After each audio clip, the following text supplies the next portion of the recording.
سرکش کاکل ہے تو اس کے اگینسٹ میں بھی نہیں جا سکا, اس کو دم اوفی نہ ہوا, یعنی کہ حریف دم اوفی, دم اوفی یہ سرکش کاکل کے لیے استعمال ہوا ہے, کاکل کو ہی یہاں پہ دم اوفی کہا گیا ہے. تو اسی بات کو شاعر نے کہا ہے کہ جو سبزۂ خط ہے اس سے جو ہے تمہارے کاکل کے سرکشی میں کوئی کمی نہیں آئی ہے. اور اس کے علاوہ کیا کہ یہ زمرد, یہ سبزۂ خط جو ہے یہ بھی جو ہے جو تمہارے سرکش کاکل ہے اس کے اگینسٹ میں نہیں جا سکا, اس کو نہیں دبا سکا, یا اسی لیے اس کو دم اوفی کہا گیا ہے سرکش کاکل کو. اب نیچے آتے ہیں دوستو اس شعر میں, دیکھیے یہاں پر میں نے چاہا تھا کہ اندوہے وفا سے چھوٹوں, وہ ستمگر میرے مرنے پہ بھی راضی نہ ہوا. تو آسان سا شعر ہے کہ شاعر کہتا ہے کہ میں ایسا چاہا تھا کہ اندوہے وفا یعنی وفا میں جو درد تکلیف ہے تو اس وفا کے درد سے چھوٹ جاؤں, بری ہو جاؤں, ایسا میں نے چاہا تھا. لیکن کیا ہوا, وہ ستمگر, ستمگر یعنی محبوب میرے مرنے پہ بھی راضی نہ ہوا. میرا محبوب نہیں چاہا کہ میں جو ہے اس کی محبت میں مر جاؤں, ایسا میرا محبوب نہیں چاہا, کیونکہ اگر میں مر جاتا تو وفا کا جو درد ہے وہ ختم ہو جاتا. لیکن میرا محبوب اس پر بھی, وہ ستمگر یعنی ستم کرنے والا, میرے مرنے پر بھی راضی نہ ہوا, مجھے نہیں مطلب مجھے الاؤ نہیں کیا کہ میں مر جاؤں. آسان سا شعر تھا. دیکھیے اس میں دوستو کہ دل گزر گاہے خیال میں و ساگر ہی سہی, دل گزر گاہے خیال میں و ساگر ہی سہی, گر نفس زیادہ سر منزل تقوی نہ ہوا. تو دل گزر گاہ, گزر گاہ مطلب وہ جگہ جہاں سے گزرا جائے, تو گزر گاہ ہو گیا. دل گزر گاہ خیال میں و ساگر ہی سہی, میں یعنی شراب کو کہتے ہیں, اب ساگر یعنی کہ برتن پیالہ تو جس میں شراب ڈالتے ہیں. تو شاعر کہتا ہے پہلے مصرع میں کہ میرا دل جو ہے, میرا دل میں شراب اور پیالہ کی یاد رہتی ہے ہمیشہ, اور گزر گاہ ہے جو خیالات میرے دل میں آتے رہتے ہیں بار بار. اور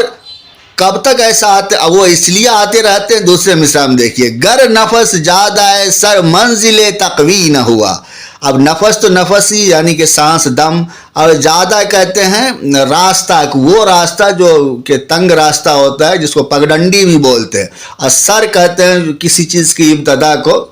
کسی چیز کی شروعات کو. تو یہاں زیادہ سر یعنی راستے کی شروعات. تو گر نفس زیادہ سر منزل تقوی نہ ہوا, کہ اگر ہم منزل تقوی یعنی کہ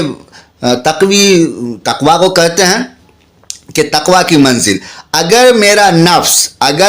نفس ایسے راستے پر نہیں ہو جس کی منزل تقوی ہو, اگر میرا نفس ایسے راستے پر نہ ہو جس کی منزل تقوی ہو, تو کیا ہوگا, تو ہوگا یہ کہ دل گزرگاہ بن جائے گا, دل میں ہمیشہ خیال آتا رہے گا شراب کا, ساغر کا. تو اس طرح کے خیالات آتے رہیں گے, اور تب تک آتے رہیں گے جب تک میرا نفس ایسے راستے پر نہ چلا جائے جس کی منزل تقوی ہو. اس میں دیکھتے ہیں دوستو اس شعر میں, ہوں تیرے وعدہ نہ کرنے میں بھی راضی کہ ابھی, گوش منت کشے گل بانگ تسلی نہ ہوا. تو ہوں تیرے وعدہ نہ کرنے میں بھی راضی کیا کبھی ہے. تو کہہ رہا ہے کہ محبوب سے مخاطب ہو کے کہ تیرے وعدہ نہ کرنے سے, تم نے جو وعدہ نہیں کیا تو اس سے کیا ہے کہ اس میں بھی میں راضی ہوں. اگر تم نے مجھ سے ملنے کا وعدہ نہیں کیا ہے تو اس میں بھی میں راضی ہوں, خوش ہوں. اور کیوں خوش ہوں, کیوں راضی ہوں, اس کی وجہ یہاں بتایا ہے دوسرے مصرع میں, گوش منت کشے گل بانگ تسلی نہ ہوا. گوش کہتے ہیں کان کو, فارسی لفظ ہے. گوش منت کش کہتے ہیں احسان اٹھانے والا. تو گوش منت کش گل بانگ تسلی نہ ہوا. گل بانگ کہتے ہیں کہ خوشی کی آواز, گلبانگ خوشی کی آواز, کہ تسلی نہ ہوا. تو اب گلبانگ خوشی کی آواز تو ہے, لیکن وہ جو ہے استعاراتی مطلب ہے. تو اب اس کا حقیقی مطلب دیکھیے, گل کہتے ہیں پھول کو, آپ جانتے ہیں, بانگ کہتے ہیں آواز کو. اقبال کی بک ہے نا بانگ درا, تو وہاں بھی یہ لفظ استعمال ہوا ہے. تو گل بانگ یعنی کہ پھول کی آواز, اور پھول کی آواز کو خوشی کی آواز کہا گیا. تو کہہ رہا ہے شاعر کہ اس شعر میں کلیئر ہوا ہوگا، پھر بھی ایک بار بولتا ہوں کہ جو ہے اے محبوب اگر تم نے مجھ سے ملنے کا وعدہ نہیں کیا تو اس میں میں خوش ہوں، کیونکہ میں تو جانتا ہوں کہ تم وعدہ وفا نہیں کرتے ہو، اور یہ جو ہے یہ بلا وجہ جو ہے خوش ہونے کی اس میں کوئی ضرورت ہی نہیں تھی، خوشی والی کوئی بات ہی نہیں تھی، اگر تم وعدہ کر بھی لیتے تو وعدہ وفا نہیں کرتے، تو اسی لیے میں خوش ہوں کہ تم نے نہیں بھی کیا وعدہ تو کوئی بات نہیں ہے، تمہارا وعدہ کرنا نہیں کرنا دونوں تو ویسا ہی ایک جیسا ہی ہے، اور مفت میں جو ہے کان جو ہے منت کش ہوتا ہے، تمہارا احسان اٹھاتا ہے کہ ہاں بھائی کان کو لگتا ہے کہ ہاں بھائی محبوب نے وعدہ کیا ہے ملنے کا، تو اس سے اچھا یہی ہے کہ تم نے نہیں کیا وعدہ، تو اس میں خوش ہوں۔ دیکھیے کس سے محرومی یا قسمت کی شکایت کیجیے، ہم نے چاہا تھا کہ مر جائیں سو وہ بھی نہ ہوا۔ اب شاید یہ تو کوئی مشکل اس میں لفظ نہیں ہے جہاں تو میں سمجھتا ہوں کہ کس سے ہم جو ہے قسمت کی محرومی کی شکایت کریں، ہم تو اتنے بد قسمت ہیں کہ ہم نے یہ چاہا تھا کہ مر جائیں اور سارے غم اور تکالیف سے بری ہو جائیں، آزاد ہو جائیں، لیکن جو ہے وہ بھی جو ہے ہم سے نہ ہو سکا، بس اتنی سی بات ہے۔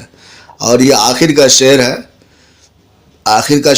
شاعر کہتا ہے کہ مر گیا صدمہ یک جنبش لب سے غالب، ناتوانی سے حریف دم عیسیٰ نہ ہوا۔ تو پہلا مصرع آسان ہی ہے، جنبش کہتے ہیں کہ ہلنے کی کیفیت کو جنبش، لب جنبش یعنی کہ ہم جب کچھ بولتے ہیں تو بھلے آواز نہ نکلے لیکن لب ہلتا ہے تو اس کو کہا گیا، لب کے ہلنے کی کیفیت کو جنبش کہا گیا، کہ مر گیا صدمہ یک جنبش لب سے غالب، ہم تو اتنے کمزور ہیں کہ لب کے ہلنے سے بھی جو ہے ہم مر جائیں گے، مر گیا، ہم جو ہے لب کے ہلنے سے بھی مر جائیں گے، ہم اتنے کمزور ہیں، اور میری حالت ایسی ہے کہ ناتوانی کہتے ہیں،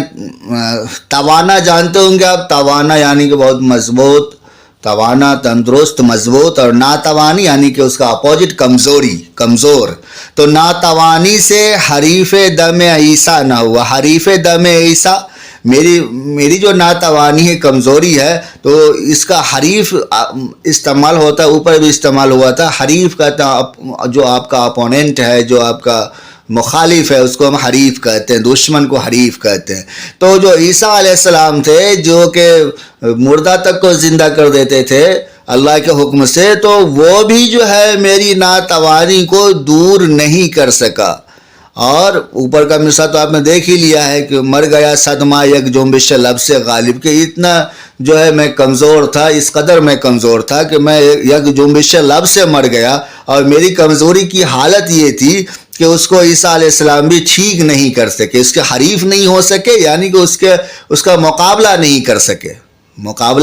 کر سکے، جیسے ابھی پہلا مصرع میں اوپر میں آیا تھا نا، پہلا شعر میں یہاں بھی حریف استعمال ہوا ہے،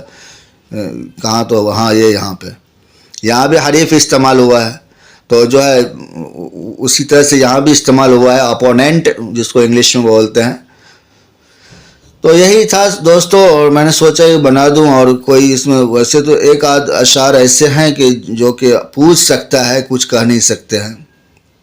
چلیے ملتے ہیں کسی نئے ویڈیو میں، اور میں بہت جلد لاؤں گا ایک ویڈیو اور بناؤں گا نرنگ خیال پہ،